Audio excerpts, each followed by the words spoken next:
नमस्कार दोस्तों, enlighten world research foundation में एक बार फिर आपका स्वागत है। जसविंदर सिंह जी मेरे बहुत अच्छे दोस्त हैं जो सिख कम्युनिटी से बिलोंग करते हैं और समाज के विभिन्न कार्यों में और जितनी भी सिख समाज की जो बड़ी योजनाएं परियोजनाएं जिला स्तर पर होती हैं उनमें बढ़ चढ़ कर हिस्सा लेते रहे हैं। बात करते हैं जसविंदर जी से आज कुछ विषयों पर। नमस्कार जसविंदर जी। नमस्कार।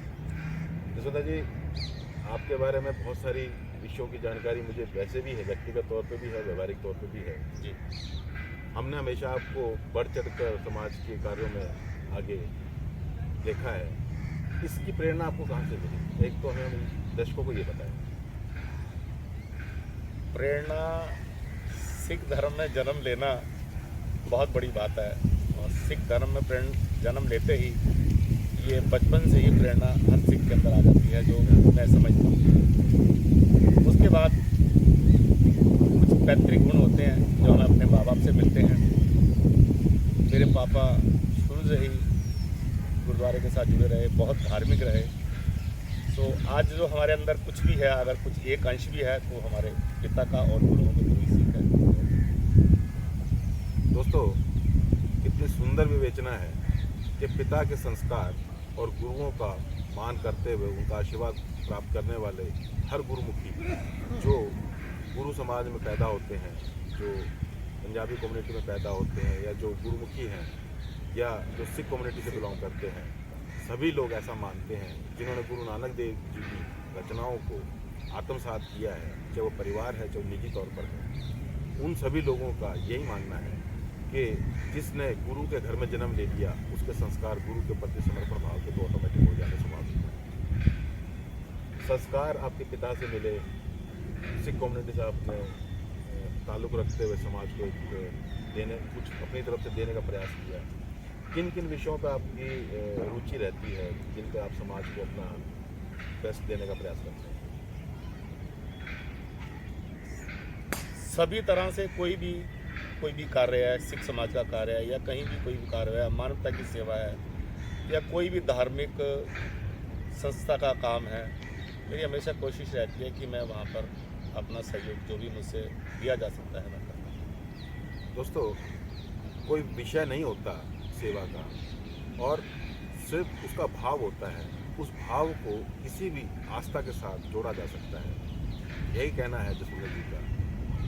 जसविंदर सिंह जी, आपने सेवा की बात करी, संस्कारों की बात करी, गुरु नानक देव जी की जो गुरुमुखी में लिखी हुई आयतें हैं या जो उनकी जो विवेचना आदेश हैं उनके उनको जो प्रेरणा के जो वचन हैं, क्या बोलते हैं उनको हम अपने भाषा में, गुरुमुखी में क्या कहते हैं उनको? को जो हमारे सिख धर्म की कुछ मर्यादाएं हैं, जो मैं समझता हूँ उन मर्यादाओं के ऊपर वैसे तो संपूर्ण सृष्टि को चलना चाहिए जो भी मानवता में जन्म लेता है या इंसान रूप में जन्म लेता है, लेकिन सिख धर्म का अनुयायी होना या सिख धर्म में पैदा होना तो ये एक सिख का कर्तव्य बन जाता है। जो गुरु नानक देव जी के दिए हुए उपदेश हैं या हमारे 10 गुरु हुए हैं, 10 गुरुओं के उपदेश और हमारे शब्द गुरु, जो हमारे 11वें गुरु गुरु ग्रंथ साहब में जो भी गुरुओं की बानी है, उन बानी को पढ़ना और उस बानी को पढ़ के अपने मन में बसाना और दी हुई संस्कारों से हमने उस हिसाब से जिए और मानवता की सेवा करें। ये एक मानवता का, एक हर एक इंसान का फर्ज बन जाता है, कर्तव्य बन जाता है। गुरुवाणी में मानवता को लेकर कुछ लिखा गया है, यूनिवर्सल कुछ चीज़ें हैं जैसे जो सभी पे लागू होती हैं, कुछ ऐसी बातें, कुछ ऐसी बहुत सारी चीज़ें हैं गुरबानी के अंदर। जैसे जैसे हम पढ़ते हैं, जिस तरह के पहली क्लास है या कच्ची क्लास है, जैसे बच्चे में जाते हैं, पढ़ता है स्टार्टिंग से, जैसे जैसे डिग्री लेता है उस हिसाब से उसको नॉलेज हो जाती है। सो गुरु ग्रंथ साहब एक अथाह सागर है जिसमें पूरी मानवता के लिए बहुत कुछ लिखा हुआ है और वो जो उपदेश हैं अगर हम उनको पढ़ें और उनकी जैसे हमें आगे सीख मिलते उस पर चलें, वैसे तो बहुत बड़ी सृष्टि है, बहुत बड़ा संसार है, लेकिन गुरुबानी में एक आता है कि पवन गुरु पानी पिता माता धरत माता। सो पूरे संसार की जितने भी मानव या जितनी भी जातियां, जितने भी धर्म हैं, सबको एक बहुत बड़ा, मैं समझता हूँ, एक मैसेज है, आदेश है गुरुओं का कि इस धरती को आप संभाल के रखो, पानी को गंदला होने से बचाओ, हवा को गंदा होने से बचाओ। आज आप देख रहे हो पूरी सृष्टि का कितना बुरा हाल है। जो आज से 30 साल 40 साल पहले हमें जो हरियाली मिलती थी, आज वो हमें हरियाली नहीं मिल रही। जगह जगह गंद फैला हुआ है। हम लोग अपना कर्तव्य ही नहीं समझते। कुछ खा लिया, फेंक दिया, उसको वही संभालने की कोशिश करते हैं। पानी पी लिया, हमें एक घूंट पानी पिया, गिलास ख़राब कर दिया। तो जो आधा गिलास किसी और ने पीना है, वो भी हम किसी के लिए नहीं छोड़ते हैं, पानी गंदा करके छोड़ देते हैं। इसी तरह हवा है, हवा प्रदूषित हो रही है। तो गुरुओं को सबसे पहला उपदेश मैं समझता हूँ ये है कि पवन गुरु पानी पिता, हम अपनी धरती, हवा को और पानी को संभाल के रखें। तो जिस तरह से वातावरण स्वच्छ होगा, हमारे विचार, हमारा शरीर, सब कुछ स्वच्छ होता है। तो ये गुरुओं का उपदेश है। गुरुओं के उपदेश के ऊपर बड़ी सुंदर विवेचना जसविंदर जी ने हमें बताई कि गुरु ने हमें बरसों 500 साल हो गए, 500 साल है, 500 550 बताते हैं। हाँ जी, तकरीबन 550 साल तकरीबन हो चुके हैं उस उपदेश को समाज को दिए हुए, जिसके अंदर गुरु जियों ने हमें ये बताया कि हम माँ प्रकृति के प्रति अगर अपना स्वार्थ थोड़ा सा छोड़कर उसके समर्पण भाव से उसके पक्ष में थोड़ा सा काम शुरू कर दें, या उसके पक्ष में काम कर हम उसका आराधना शुरू कर दें, उसको अपना पिता मान लें, उसको अपना माँ मान लें, पंचतत्व भगवान एक आत्मा फिर परमात्मा, ऐसा बोला जाता है। तो उससे जो हमें मिलता है उतना कई गुना होकर मिलता है, जिसे हम कल्पना नहीं कर सकते। जसविंदर सिंह जी ने बोला कि हम आज उन चीज़ों को खराब करते जा रहे हैं, उनका हम मिसयूज करते जा रहे हैं। आज वायु शुद्ध नहीं है, जल शुद्ध नहीं है, पर्यावरण के दृष्टिगत अन्य जो पंचभूत हैं वो किसी भी रूप में अगर देखा जाए तो वो धीरे धीरे खत्म होने के कगार पे हैं, या गुणवत्ता खत्म होती जा रही है। बड़ा गंभीर विषय है। इनलाइटनमेंट रिसर्च फाउंडेशन में द राइट पीपल के माध्यम से आप लोगों को उन लोगों से रूबरू कराया जाता है जो एसेट और लायबिलिटी के रूप में हमारे बीच रहे हैं। अगर एसेट है तो उनको लायबिलिटी दी गई इन विषयों की, और अगर वो लायबिलिटी है तो उनको एसेट के तौर पर कुछ लोग जोड़े जाएँ। पंच तत्वों की बात करी आपने, संस्कृति की बात करी, गुरुओं के उपदेशों की बात करी। निजी तौर पर बात की जाए तो आपकी आइडियोलॉजी क्या कहती है? आप आज तकरीबन 50-55 साल की एक गुरु हैं, तो क्या लगता है कि आइडियोलॉजी क्या रही थी? किस तरह की आइडियोलॉजी जीवन आपने किया, थोड़ा बताएं हमें दर्शकों से। मैंने आपसे शुरू में कहा कि धर्म जो है ये बहुत बड़ी चीज़ होती है। जब हम किसी भी धर्म में जन्म लेते हैं या उसको मानते हैं, तो हमारे अंदर जिस तरह से हम गुरुओं के दिए हुए अपने उपदेशों को सुनते हैं, मानते हैं, पढ़ते हैं, तो हमारे अंदर अपने आप ही ज्ञान की जागृति होने लग जाती है।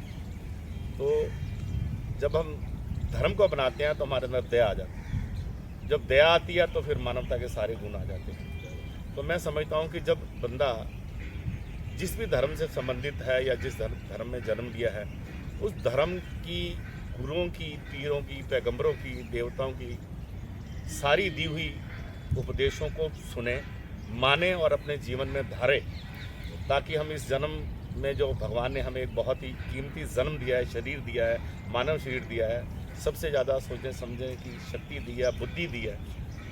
तो गुरुओं के दिए हुए उपदेशों को पढ़ के और अपने मन में धार के हम लोगों की सेवा कर सकते हैं, मानवता की सेवा कर सकते हैं। मैं समझता हूँ ये सबसे बड़ा सृष्टि का जो है संदेश है कि हम आगे अपने आने वाली नए जनरेशन को अच्छा बहुत दे सकते हैं, ज्ञान दे सकते हैं। और आगे भी वो भी बच्चे हमारे आज देख रहे हैं कि बच्चे बहुत भटके हुए हैं। इतना बिजी शेड्यूल है कि बच्चों की धर्म की राह ही नहीं पकड़ रहे। तो जब बच्चे धर्म की राह ही नहीं पढ़ेंगे, आने वाली जनरेशन नहीं देगी उसको, कुछ ले नहीं पाएगी। दया खत्म हो गई, मानवता कम होती जा रही है, भाईचारा खत्म होता जा रहा है। मैं समझता हूँ दुनिया में सबसे ज़्यादा पवित्र और मजबूत रिश्ता जो होता था वो एक भाई बहन का होता था। और आज समय ऐसा आ गया कि एक परिवार में सिर्फ एक बहन और एक भाई है, उनमें भी आपसी प्यार खत्म होता जा रहा है। सो वो सारी चीज़ें पारिवारिक दृष्टि से भी, सामाजिक पारिवारिक दृष्टि से हमारे अंदर बहुत सारे अवगुण आ रहे हैं। वो वजह सिर्फ यही है कि हमने अपने दिए हुए गुरुओं के उपदेशों को नहीं सुना है, ना माना है। जब सुना ही नहीं है तो हमारे दिमाग में वो चीज़ आ ही नहीं सकती। आपकी नज़र में सही आदमी कौन है? द राइट पीपल हमारा नेशनल वर्ल्ड रिसर्च फाउंडेशन का यूट्यूब चैनल है, तो हम हमेशा पूछते हैं सामने वाली शख्सियत से कि द राइट पीपल कौन है उस शख्सियत की नज़र में। तो आपकी नज़र में द राइट पीपल कौन हो सकता है? राइट पीपल दामा जी, ऐसा है जी, मैंने आपसे कहा कि गुरुओं का उपदेश सुनना, पढ़ना और आत्मसात करना। अपना उसके ऊपर विचार करके अपने जीवन में धारणा और आगे मानवता की सेवा करना, मैं समझता हूँ यही सबसे बड़ा जो है कि यही सही आदमी है, यही जो है आदमी उच्चतम सही जीवन है। और आगे उच्चतम है। और आदमी भी यही सही है, यही से दोस्तों, सर्वोत्तम आदमी वही। सर्वोत्तम आदमी होगी। क्या बात है। कई बार भावनाओं को शब्द मिल जाते हैं, कभी शब्द को भावनाएं नहीं मिल पाती। जब हम चर्चा करते हैं तो जिस प्रश्न को हम पूछते हैं, किसी क्वेश्चन को पूछते हैं, तो उस तक पहुंचने में कई बार 1 सेकंड 2 सेकंड लग जाता है। जब वो भाव जुड़ता है तो फिर पता लगता है कि उसके पीछे के भाव को हम कॉमनली एक जगह एक ही बात कह रहे हैं। जैसे कि जसविंदर जी ने बताया कि गुरुओं की परंपराओं को जो आगे लेकर चले, संस्कारों को जो साथ लेकर चले, जो उनको आत्मसात करके चले और उनकी दीक्षाओं को, उनकी शिक्षाओं को आत्मसात करके देश दुनिया तक पहुंचाए, आने वाली युवा पीढ़ी को विशेष तौर पर उसका मैसेज देना का जो उसका धर्म है या जो उसका जो कर्तव्य है उसको निभाए, उसी आदमी को द राइट पीपल कहा गया है। जसविंदर जी, अभी जो भविष्य की कुछ योजनाएं हैं उसके ऊपर को विशेष तौर पर समाज को लेकर कुछ आपके दिमाग में कुछ विशेष काम करने का कुछ मन करता है, या कुछ जनरल के अलावा कॉमन जो चीज़ मिल जाए उसी पे, या कुछ विशेष मन है कुछ किसी विषय पर काम करने की इच्छा? आदतन या स्वाभाविक तौर से हमेशा कोशिश रहती है कि कोई भी अगर मानवता का काम है, धर्म का काम है, उससे जुड़े। और जहाँ भी दिखता है उसमें ये नहीं होता कि ये मोमडन जाति से है या मुस्लिम जाति से है या हिंदू जाति से है, क्रिश्चियन जाति से है। जहाँ भी मैं समझता हूँ एक मानव होने के नाते, इंसान होने के नाते, कहीं भी बंदे को, कोई किसी भी इंसान को अगर किसी भी धर्म से रिलेटेड कोई भी सेवा मिलती है, मानवता की सेवा मिलती है, तो उसको मैं समझता हूँ बढ़ चढ़ के करना चाहिए। और अक्सर मेरी कोशिश भी यही होती है कि मैं बिना किसी जात पाव के या बिना किसी ऐसी मन में भेदभाव के मैं वो काम करूँ जो मानवता का काम है, जो ईश्वर का दिया हुआ काम। आपका कहना ये है कि मानवता धर्म से बड़ी? बिल्कुल, मानवता धर्म से बड़ी है, मैं समझता हूँ। दोस्तों, बहुत सुंदर और बहुत ही सारगर्भित विवेचनाएं जसविंदर जी ने हमें बताई हैं कि जो मानवता है वो धर्म से बड़ा विषय है। मानवता यूनिवर्सल है। अगर देखा जाए, जहाँ कहीं भी बड़े बड़े युद्ध हो जाते हैं या जहाँ कहीं भी बड़े बड़े नुकसान हो जाते हैं, त्रासदी आ जाती हैं या कोई आपदा आ जाती है, तो वहाँ पर सभी धर्म इकट्ठे होकर जब एक प्रयास करते हैं तो वो मानवता कहलाती है। और इस मानवता के पक्षधर जसविंदर जी भी हैं। और मैं तो क्योंकि अपना नाम मुकेश धामा के साथ पीछे लिखता ही मानव हूँ, मेरा प्रयास भी रहता है कि मानव धर्म को निभा पाऊँ। नेशनल वर्ल्ड रिसर्च फाउंडेशन शुरू करने का भी यही कारण था। तो यूनिवर्सल जो विषय हैं उन पर आप लोग भी साझा करें। जो हमारे यूट्यूब पे हमने जो वीडियो डाले हैं उनको एक बार आप सुन लें। शायद आपके दिलो दिमाग में कुछ ऐसे जज्बात आपको महसूस करने को मिले, और अगर मिले तो फिर डेफिनेटली आप उससे जुड़ें। यही मेरा आप लोगों से आग्रह है। जसविंदर जी, पारिवारिक दृष्टि से, सामाजिक दृष्टि से और नैतिक दृष्टि से और धार्मिक दृष्टि से आपने हमारे को अपने विचार साझा करें। हम ऐसी कोई चीज़ जो अभी तक आप नहीं कर पाए जीवन में और आपका मन करता है कि यार ये मुझे रह गया कि मेरा ये लक्ष्य पूरा करना था, ऐसा कुछ है आपका विचार जिसके लिए आपको लगता है कि मानवता के पक्ष में ये काम किया जाए तो कुछ ज़्यादा और बेटर हो सकता है, मेरे जीवन में तक हो सकता है? ऐसे तो बहुत सारी बातें हर बंदे के मन में होती है जो मानवता का काम करता है, लेकिन हर बंदे की जीवन में वो उपलब्धियाँ, अगर कुछ साझा करने लायक है, अगर आपको आपत्ति ना हो नहीं, आपत्ति तो कुछ नहीं है। क्या हो सकता है हम आप उसमें हेल्प कर दें? इसलिए क्या, तो हमें सही आदमी की तलाश रहती है क्या हम उसको? नहीं, मेरी कोशिश हमेशा ये होती है कि कुछ ऐसी संस्था हो जो धर्म का और इंसानियत का, मानवता का काम करती है, लेकिन उसमें भेदभाव ना। खासतौर आज का जो समाज है, मैंने अभी आपसे कहा कि बहुत ही ज़्यादा दूषित हो चुका है, स्वार्थी हो गया। जो हमारे अंदर मानवता के प्रति जो प्यार मोहब्बत जो मैं समझता हूँ आज से 40 साल पहले मिलता था, वो आज बिल्कुल भी नज़र नहीं आता है। रिश्तों में वो रिश्तों में बहुत सारे दरारें आ गई हैं, बिरादरी में दरारें आ गई हैं, धर्म में दरारें आ गई हैं। तो अगर कोई ऐसा संस्था है तो मेरी कोशिश होगी कि मैं उस संस्था के साथ दिल से तन मन धन से जुड़ूं और उसी मोहब्बत से, उसी तेज से, उसी बल से मैं वहाँ काम करूं। मेरी ये दोस्तों, आपके नोटिस के लिए एक बात बता दूँ। लैटिन वर्ल्ड रिसर्च फाउंडेशन की जब शुरुआत की गई थी तो गुरुद्वारे में पाठ शुरू किए गए थे। कोविड का समय चल रहा था, तो जसविंदर जी ने बड़े भाई होने के नाते और समाज के बुद्धिजीवी होने के नाते हमें बड़ा सहयोग दिया था। और ये उनकी मुँह की प्रशंसा नहीं है, ये इनके संस्कारों का विषय है जो आपसे रूबरू कराना मेरा धर्म है। जब शुरुआत हो रही थी तो उस शुरुआत में इसकी नींव गुरुओं के उपदेशों से शुरू की गई। जैसा कि आपको पता ही है, लैटिन वर्ल्ड रिसर्च फाउंडेशन ने उस दिन संकल्प लिया था कि बिना किसी जात धर्म, किसी बिरादरी के पक्ष में काम करने की बजाय यूनिवर्सल जो विषय है, जिसमें पंच तत्व विशेष तौर पर है, दैका भूमि, दैका गगन, दैका वायु, आकाश नहीं, पंच तत्वों का शरीर, एक आत्मा, फिर परमात्मा, जैसे मैंने पहले बताया, उन विषयों पर विशेष तौर पर काम करने के लिए लैटिन वर्ल्ड रिसर्च फाउंडेशन ने काम शुरू किया है। इसके साथ ही माँ प्रकृति जो है, जो हम सभी को सींचती है, बच्चे की तरह हमें पालती है, पोसती है और हमें बहुत सारे विवेचनाओं के साथ हमें ज्ञान देती है, बल बुद्धि चेतनाएँ देती है, उसके पक्ष में काम करने का संकल्प लिया है। मैं ये नहीं कहता कि ये जो अभी जसविंदर जी ने बताया कि भाई मैं उस संस्था की तलाश में हूँ, और मैं ये नहीं कहता कि ये संस्था मैं ही हूँ, लेकिन कोई भी संस्था ऐसी कोई काम कर रही हो, वो हमारे साथ भी जुड़ सकती है, जसविंदर जी के साथ भी जुड़ना चाहे तो जुड़ सकती है। दोनों का आपका खुला दरबार है। अभी कोविड में एक कॉमन मैसेज आया यूनिवर्सल, बहुत दुनिया ने कोविड को बहुत नज़दीकी से देखा। आप कोविड को कैसे देखते थे? आपने कैसे देखा उस कोविड के काल को? कोविड का काल एक बहुत ही भयानक और डरावना काल था। उस दौर में कोई किसी के नज़दीक नहीं आके राजी। मतलब स्थिति यहाँ थी कि एक बाप बेटा, बाप बेटी, माँ बेटी, पति पत्नी भी एक दूसरे से दूरियां बनाने लगे। ऐसी स्थिति में जो काम आया वो धर्म काम आया और गुरुओं की दी हुई सीख से मानवता की सेवा के लिए लोग उमड़े और बहुत ही जुनून के साथ, बहुत ही मोहब्बत के साथ, बहुत ही श्रद्धा के साथ वो सेवा का काम शुरू हुआ। मानवता को आगे लेकर आए, मानवता को आगे लेके आए।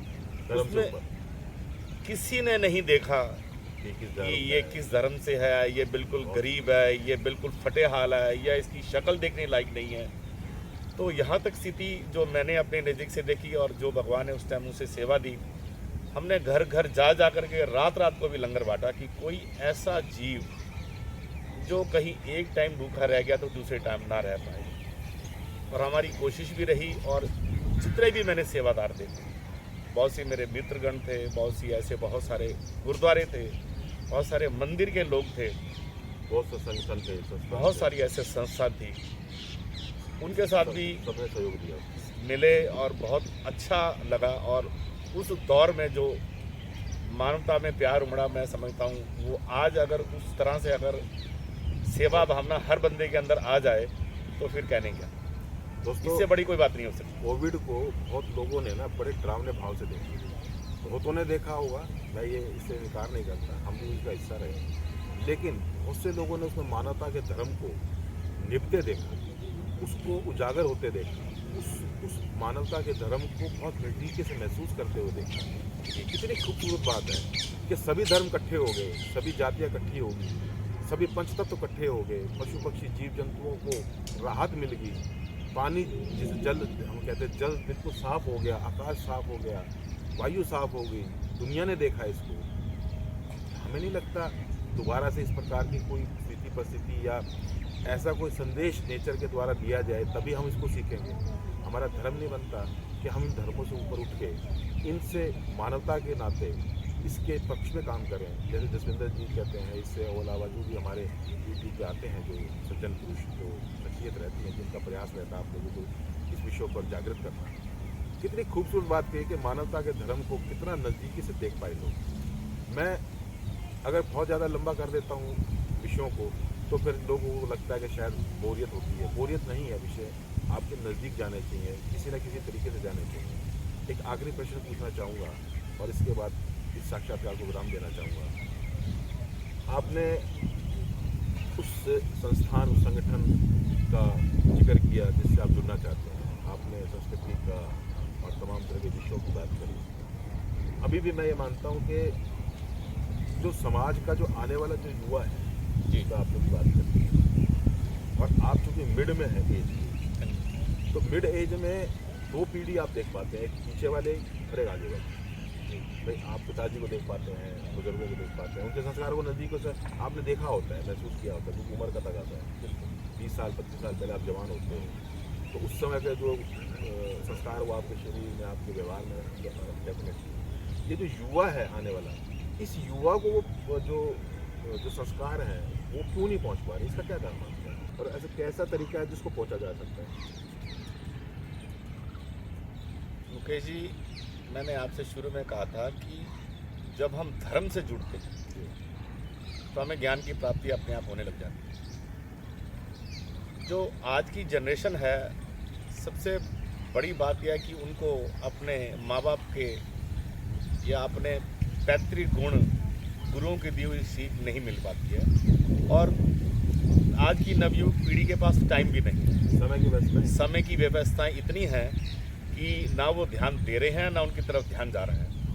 मुझे अच्छी तरह याद है जब हम बहुत छोटे होते थे, गोदी वाले बच्चे होते थे, या जब थोड़ा चलने लगे 4 साल 5 साल के हुए, तो हमारे पिताजी शाम को जिस तरह भी जब टाइम मिलता, दूसरे दिन, चौथे दिन, हफ्ते में 1-2 बार गुरुओं की, पीरों की दी हुई शिक्षाएं, उनकी जन्म गाथाएँ, उन्हें अपने जन्म में क्या क्या किया, किस तरह की मानवता की सेवा की।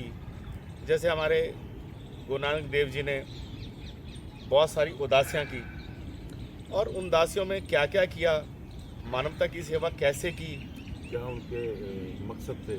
उनके मकसद थे कि मानवता को जोड़ना, मानवता में प्यार लेके आना, इंसानियत को समझना, भाईचारे को कायम रखना।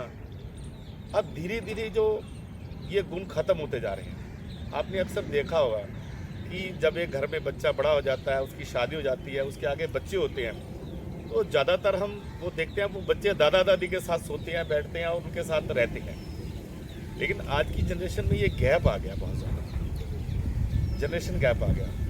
बच्चे जो हैं वो अपने दादा दादी के साथ रहना, उनके साथ टाइम नहीं मिल पाता, या उनके साथ दूरियां बन गई, परिवारों में दूरियां हो गई। तो ये बहुत सारे कारण हैं जो आज की जनरेशन के पास, जो नवयुवक पीढ़ी है, जो लड़कियां हैं, लड़के हैं, उन तक ये जो संस्कार जो हैं वो नहीं पहुंच पा रहे, गुरुओं की वाणी नहीं पहुंच पा रही, गुरुओं के उपदेश नहीं पहुंच पा रहे। और बहुत सारी बड़ी बात तो यह है कि आजकल लोगों के पास व्यस्तता बहुत ज़्यादा हो गई, और अगर हमारे पास टाइम भी बहुत खुला है तो हम उन बातों की तरफ ध्यान ही नहीं देना चाह रहे, धर्म के साथ जुड़ना नहीं चाह रहे हैं। हम अपने परिवारों को इधर उधर लेके घूमते हैं।